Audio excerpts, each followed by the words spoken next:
Welcome to the Veterinary Marketing Podcast, where it's all about helping your veterinary practice attract, engage, and retain clients. Broadcasting a new podcast every Monday from sunny Southern California, here's your host, Brandon Bashirs.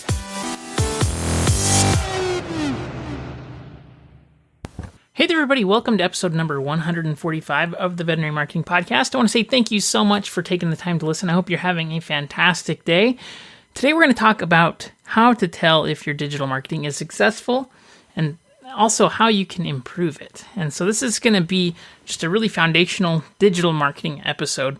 So if you're trying to improve your practice's marketing, and if you want to be improving the number of clients that you're engaging with on Facebook or social media, or if you want to improve your ads or your email open rate or anything that you're doing for outbound digital marketing, whether you're creating content, creating ads, things like that, this is going to be a great episode for you. So before we begin, I just want to mention a few things. First, if you haven't done so already, be sure to subscribe in iTunes or Google Play. And if you could do me a huge favor, if you enjoy the podcast, please leave me an honest review. I would really, really appreciate it. If you ever need help with anything, please don't hesitate to reach out. The best place to reach out to me is probably in the Facebook group, which is the Veterinary Marketing Nerds Facebook group. If you go to facebook.com/groups/the Veterinary Marketing Nerds, with no space, you'll find the group and you can request to join there. You can get collaboration and help and all kinds of things inside that group. So if you have any questions or need help with anything, that's a great place to post your questions or comments. I'd also like to mention that I have a 12-month digital marketing planner coming out. I've been working on this since before Thanksgiving, and it's finally finished. It's been a really long project. I just wanted to make it finished the right way. So if you have any digital marketing planning that you're trying to do, if you're trying to create a calendar, or if you want to know what you should be posting, what kind of ads you should be running, this planner will help you to do that. And not only that, it'll help you to track it so that you're able to tell if your marketing was successful. So if you are not a member of the group, be sure to go over there. I'm going to be posting details about that today and tomorrow. It's going to come with a free course that will be a digital marketing content planning course. So it's going to be very, very beneficial for you if you're ever just kind of wondering what you should be posting about, what kind of content you should be creating, how you'll be able to tell if ads are being successful or not, and we'll really break down all of the KPIs that you should be tracking for your veterinary practice to make sure that you're growing, to make sure that your ad dollars are being used wisely. So it's going to be a really, really great course. It's going to be live initially, and then it'll be recorded. So if you're watching this in the future, it will be recorded. If you go to veterinarymarketingpodcast.com/planner, you can sign up for the course that we have going on there.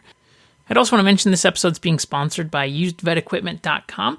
And what usedvetequipment.com is, it brings buyers and sellers together. So if you have any equipment in your storage room that you're looking to sell, if you're looking to save money by buying used, they have everything from cages and kennels, x-rays, ultrasounds, surgery and laser equipment, lab equipment from IDEXX or Baxis. They have tables, tubs, and sinks, and all kinds of other miscellaneous items. So if you're looking to sell or buy, check out usedvetequipment.com. It's basically like eBay for vets. The website works really well.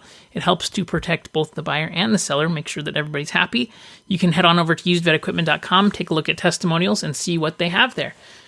Be sure to let Brad know that you heard about it from the Veterinary Marketing Podcast if you do end up using it. And thanks for supporting sponsors of the podcast. All right, so let's get into today's episode. So let's talk about, is your marketing successful, and how can you tell that it is successful or not? Because I think that this is probably one of the biggest common questions or common problems that I run into in general when working with veterinary practice owners, and actually everybody in general. I think number one is that people say, well, I've tried this advertising, it doesn't work, or it doesn't ROI. And I've also tried doing content, it doesn't ROI. Or, this just marketing isn't working. The only way that I get clients is from referrals or just, people searching for my practice. And that's totally great. I get that. But it's important to make sure that you're building your referrals and building your search presence and make sure that people can find you when they're searching for you. But when it comes to the topic of content and content marketing, it is only getting more important that you are out there with your content, putting it out there that's relevant and it's segmenting people from potential customers and non-customers. And not only that, I think that segmenting people based on what kind of customers you want to be attracting is even more important than ever too. So there's a few reasons why I say that it's important. And I see this firsthand in doing digital marketing for all kinds of different clients. So I have a digital marketing agency, and we run ads, and we run content, and we segment audiences, and we try to attract the right audience for the offer. And when we're just starting out, a lot of times the companies and brands that we're working with, and this is not just like outside industries, this is veterinary industries and veterinary practices.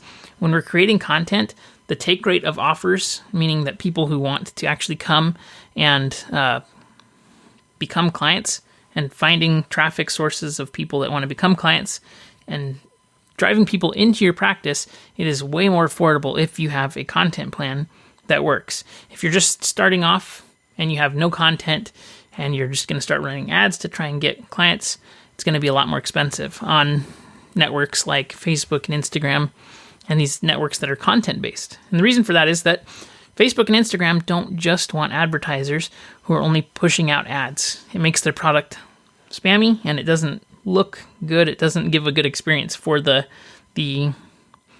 audience that's on there. And so it's not to say that ads don't work on there.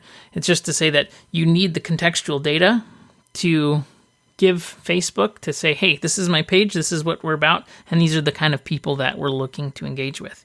Especially as machine learning gets more and more smart and the algorithms work better and better, I foresee at some point in the future where you just say, hey, I'm a veterinary practice, and it will automatically find people who need certain products. They'll know based on user data and user history and what you're looking at, and they'll know that, hey, you were just searching for symptoms of a dog problem, and so they're like, oh, this person must have a dog, and then they'll show an ad based on that person's need.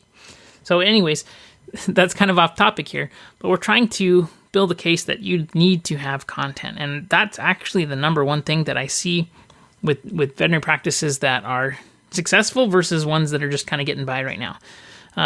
And especially as the economy starts to shift and adjust, it's going to only get more important. So how do you know that your marketing is successful or is kind of missing the mark in general?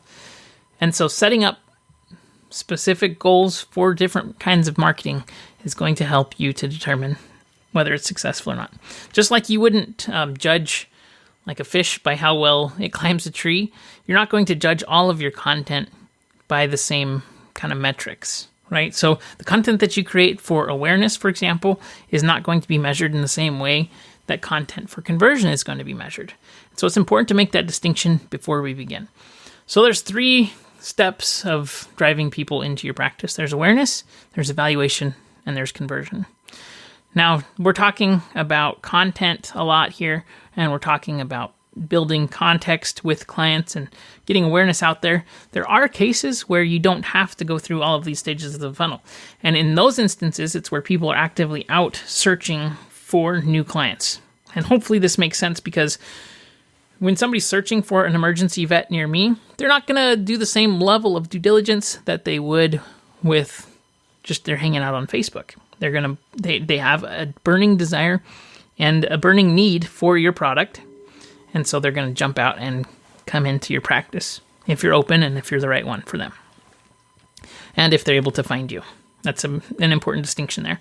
So your strategy might be built around targeting people who only desperately need you right now, or it might be built around a mixture of these two. So finding people who are actively searching and then retargeting people on other platforms that allows them to get greater context and re-engage and continue to be clients in the future.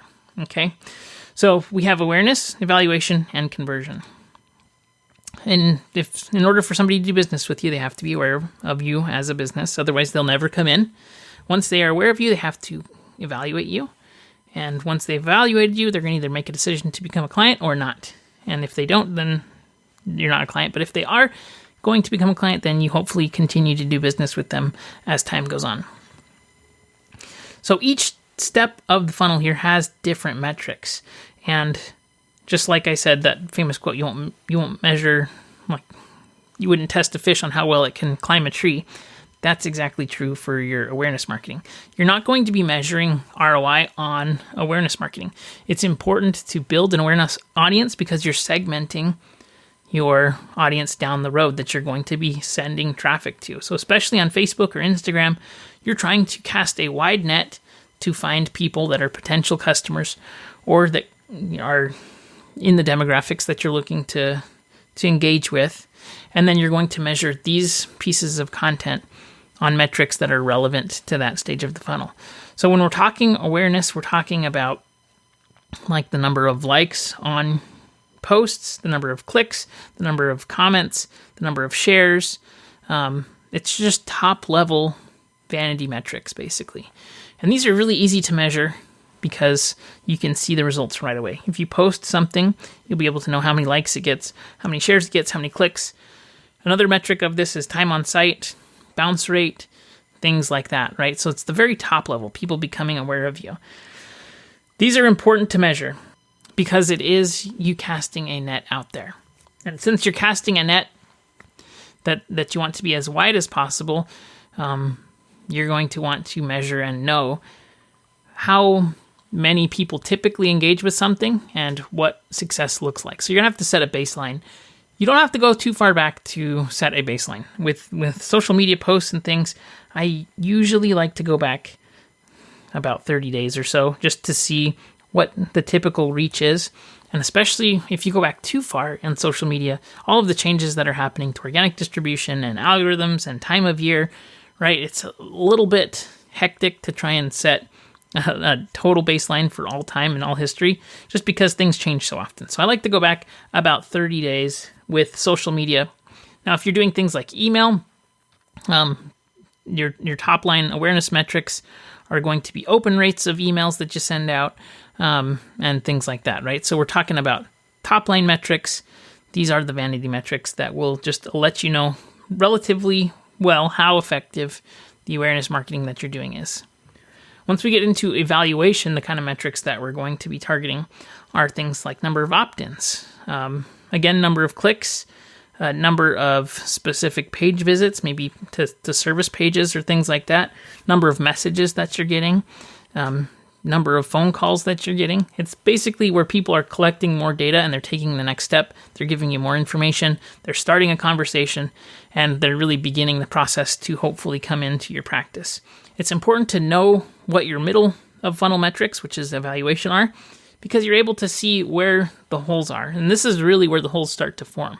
So if you have somebody who's bad on the phone in your practice, for example, and you're getting a lot of phone calls on maybe the ads that you're running, but they're not converting, it's time to say, okay, we need to evaluate what's being said, why it's being said, and how it's being perceived.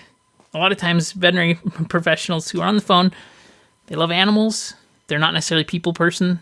So a lot of times their sales tactics and things can be a little bit abrasive. And so you want to make sure that you are having somebody that has a script. Don't let them wing it, and be very, very clear to try and drive them into the practice. If you don't have tools that allow you to track this and measure to see what's being said, a great tool for that is CallRail. Now, a lot of times people are calling, but texting is a great way to communicate too. Messaging is a great way to communicate and begin the conversation on the medium that people are using. Now, I know that a lot of veterinary practices, they are not into these other mediums of communication. They want to do phone calls, and that's about it. And I get that that's what they want to do. But if they look at service industries in general, like your auto dealerships, your hotels, concierge, like people that are giving service, dentists and other doctors, they are communicating in all these other mediums. And so as more and more clients begin to kind of expect this kind of service, because if you think about how you book appointments or follow up or get notifications, you're going to want the same thing in your practice.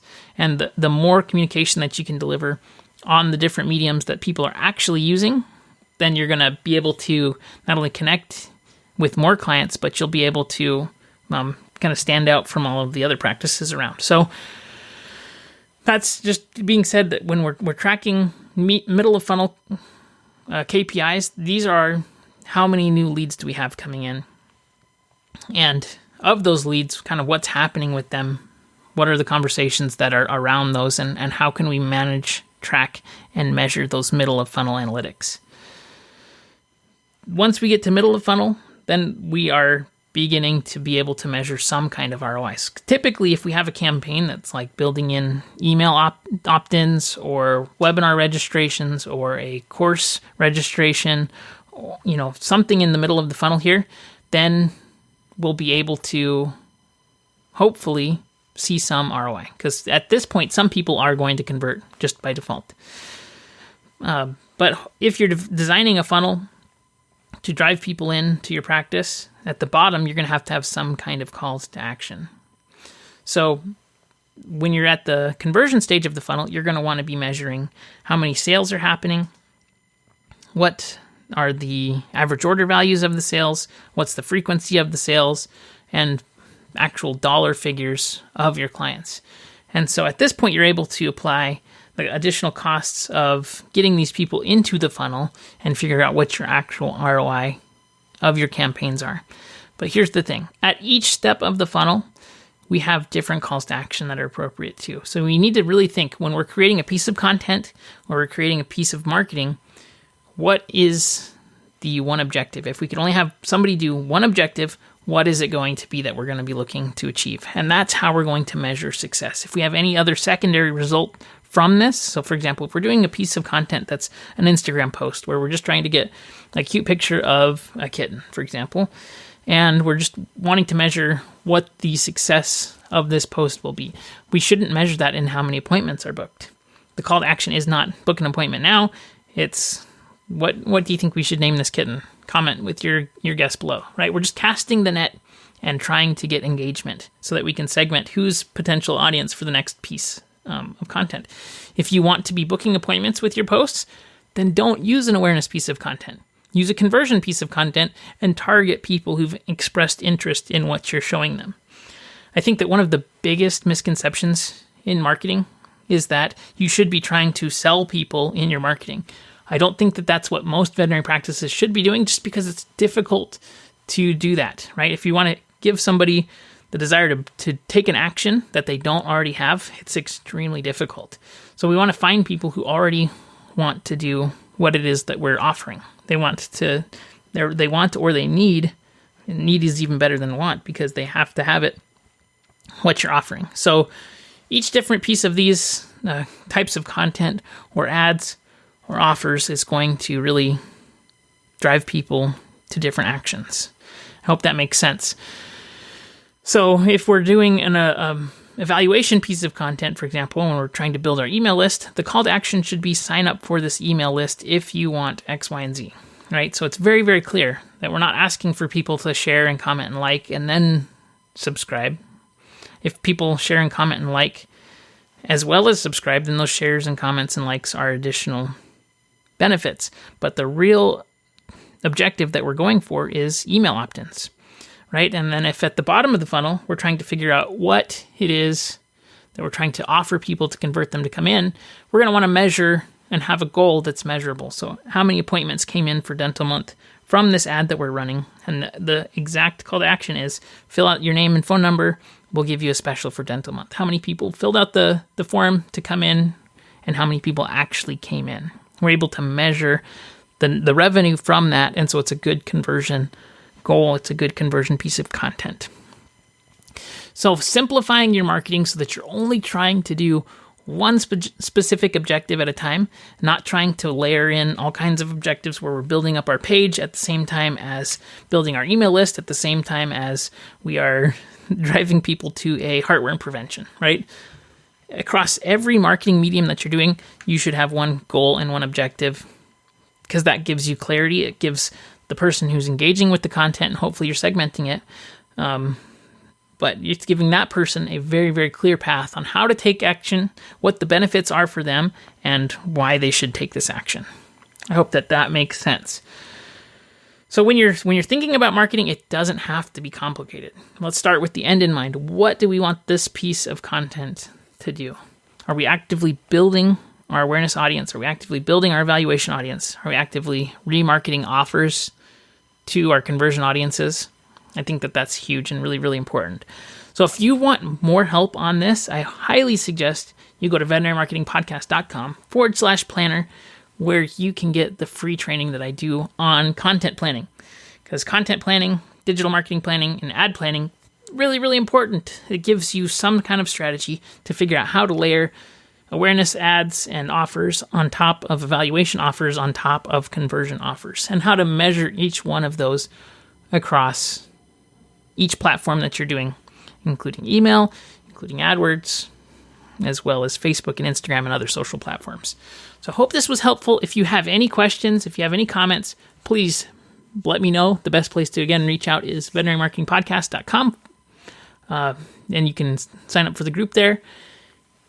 Please, if you enjoyed this podcast, leave an honest review. I really appreciate it. And I will see you on next week's episode. Have a great week.